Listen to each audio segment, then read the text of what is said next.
बिस्मिल्लाहिर्रहमानिर्रहीम। अस्सलाम वालेकुम फ्रेंड्स, मेरा नाम मोहसिन और आप देख रहे हैं फॉरेक्स को। लास्ट जिस तरह से मैंने फोरकास्ट किया था गोल्ड का, तो हम यहाँ पे अभी ये करने वाले हैं कि मैं आपके साथ जो ट्रेड्स लिया करूँगा उसको शेयर किया करूँगा। जो ट्रेड्स हमारी एंड हो चुकी होंगी तो वो ट्रेड्स आपको समझ आएगी कि यहाँ पे क्यों मैंने ट्रेड ली हैं और इससे प्रॉफिट हुआ या लॉस हुआ, वो सारी चीज़ें भी मैं यहाँ पे आपके साथ लाइव शेयर किया करूँगा। तो चैनल को लाजमी सब्सक्राइब करें और बेल आइकन को प्रेस करें ताकि आप आने वाली वीडियो को देख सकें। यहाँ पे सबसे पहले हम देख लेते हैं इसका जो चार्ट था कि किस तरह की मूवमेंट हुई है। अगर आप मेरा वीकली फोरकास्ट देखेंगे तो मैंने एग्जैक्टली आपको ये वाला लेवल बताया था जो कि था 1940 का। अगर नहीं आपको याद तो आप अगेन फोरकास्ट देख सकते हैं, वीडियो मौजूद है। और मैंने आपको ये बोला था कि अगर इस एरिया को ब्रेक करता है तो देन हम सेल करेंगे, अदरवाइज़ हम वेट करेंगे। तो मैंने भी ऐसे किया। इसमें देखें, मैंने इसमें लाइन चार्ट को पहले आप देखेंगे तो यहाँ पे आपको क्लोजिंग प्राइसेस नज़र आएंगी। तो यहाँ पे अगर हम इसका नीचे से इसको इस तरह से जोड़ेंगे तो हमारे पास एक best resistance area support area जो है ना वो मिलता है। जैसे इस सपोर्ट एरिया को इसने ब्रेक किया तो हमें सेल करना चाहिए था, क्योंकि ट्रेंड भी ऑलरेडी सेल में था। और इस एरिया को जैसे इसने ब्रेक किया तो एक बड़ा अच्छा जो है ना वो सेल हमारे लिए बन सकता था। अब ये सेल ढूंढने के लिए हमें करना क्या था, हमें दोबारा से कैंडलस्टिक्स पे जाना है। डेली के चार्ट में तो हमने ये वाला एरिया फाइंड किया हुआ या बड़े टाइम फ्रेम में। अब देखें आप H1 के अंदर, H1 के अंदर अगर हम देखेंगे तो ये वाला एरिया जो है ना वो जैसे ये ब्रेक होता है, ये वाला 1940 का एरिया, तो उसके बाद क्या होता है जी कि इस एरिया को दोबारा से ये टेस्ट किया। 1940 का लगभग ये वाला एरिया बनता है। अगर हम यहाँ पे चेक करें उसके लाइन के हिसाब से तो ये 1940 का एरिया बनता है।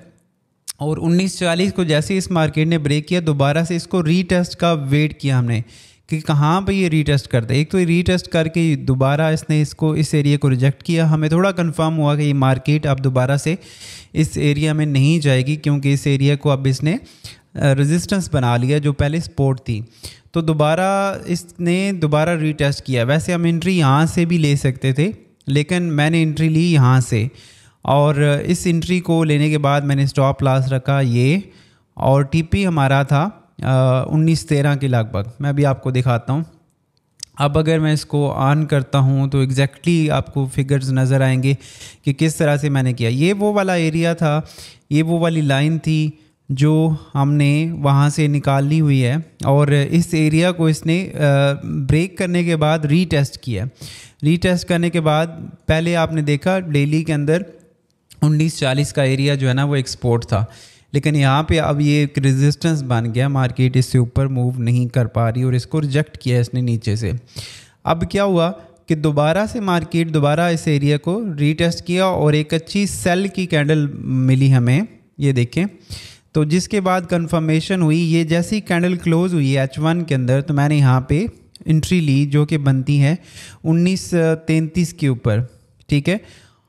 और उसके बाद स्टॉप लॉस हमारा 1940 था, जो लास्ट हाई थे इसके, उसके ऊपर स्टॉप लॉस था। और स्टॉप लॉस लगाने के बाद टीपी मैंने कहाँ पे रखा, टीपी रखने की यहाँ पे क्या वजह थी उसकी मैं भी आपको लॉजिक बता देता हूँ। ये देखें, इसका लास्ट एरिया ये था जहाँ पे मार्केट जो है ना पहले रेजिस्टेंस और फिर सपोर्ट लेती रही, और यहाँ पे डोजी भी था। अगर हम इसको एग्जैक्टली लाइन यहाँ पे लगाएं, ये देखें, तो आप देख सकते हैं कि 1913 के ऊपर मार्केट रिजेक्ट की है, लेकिन 1910 तक भी, 1903 तक भी अभी आ सकती है, बट अब यहाँ से वो रिट्रेस करेगी मार्केट, ठीक है। अब क्या होता है कि इस एरिया को हम रेंज भी बना सकते थे। ये वाला जो पीछे वाली ये दो कैंडल्स, ये जो रेड है, इसको हम ये भी कर सकते हैं। मतलब अब यहाँ से कहीं से भी मार्केट को जो है ना वो रिजेक्शन मिल सकती है और मार्केट दोबारा से इसी लेवल को यानी 1940 वाले लेवल को टेस्ट कर सकती है। और अगर फिर वहाँ पे जाती है मार्केट और अच्छा हमें मिलेगा तो यहाँ से सेल करेंगे अपने इस टारगेट के लिए 1900 के लिए। और अगर इस एरिया को फिर ब्रेक करेगा तो फिर हम 1855 की तरफ आ सकते हैं। लेकिन फ़िलहाल अब ये एरिया इंपॉर्टेंट है और इस एरिया को देखना पड़ेगा आज, क्योंकि वीक का भी एंड है, फ्राइडे है, तो हम इसको देख के अमेरिकन सेशन के अंदर ट्रेड जो है ना वो एक्टिव करेंगे। होप्स हो कि आप इससे समझ रहे होंगे। मेरा यहाँ पे मकसद प्रॉफिट दिखाना या वो चीज़ें नहीं है, लेकिन लॉजिकली ट्रेड बताना मैं आपको वो बता रहा हूँ। और अगर इसमें देखें तो 2.84 रिवार्ड रेशो है, जो कि बहुत अच्छी रिस्क रिवार्ड रेशो है। ठीक है, स्टॉप लॉस हमने छोटा रखा और टीपी हमारा बड़ा था। अगर हम इसको 33 में लें और हमारा जो टीपी था वो हमारा 13 का, यानी कि $20 की मूवमेंट है।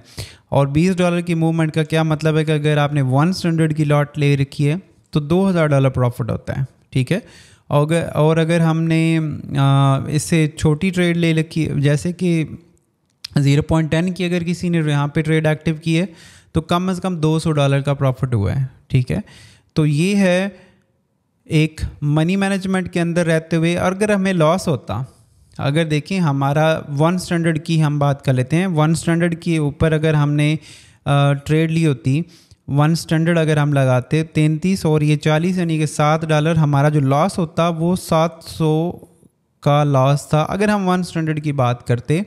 लेकिन हमारा प्रॉफिट इसमें $2000 का प्रॉफिट था। 2.84 रेशो आ रही है। अब इसी रेशो से अगर आप डिफरेंट ट्रेड्स करते हैं तो अगर कुछ ट्रेड्स लॉस में भी जाती हैं, ओवरऑल आप मंथ के एंड पे प्रॉफिट में रहते हैं, और जो कि बहुत अच्छा प्रॉफिट है। 2000 की हम बात करें तो पाकिस्तान में इस टाइम ये तकरीबन पाकिस्तानी रुपीज़ में कन्वर्ट करें तो 5.5-6 लाख रुपए बन रहा है।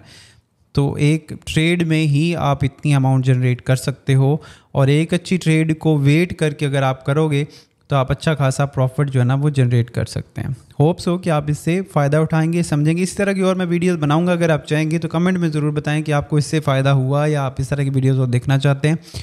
ये पोस्ट मतलब होती हैं ट्रेड्स के बाद आपको गाइड किया जा सकता है कि यहाँ पे क्या चीज़ें थी और ये मैंने क्यों ली। इससे सीखने में बहुत ज़्यादा मदद मिलती है, क्योंकि लाइव मार्केट के अंदर आप इसको देख रहे होते हो। और ये मैंने फोरकास्ट भी किया था लास्ट वीक में कि अगर ये एरिया ब्रेक होता है 1940 वाला, ये वाला एरिया अगर ब्रेक होता है तो यहाँ से हम सेल करेंगे। अपना बहुत सारा ख्याल रखें, मिलते हैं नेक्स्ट वीडियो में। अल्लाह हाफिज़।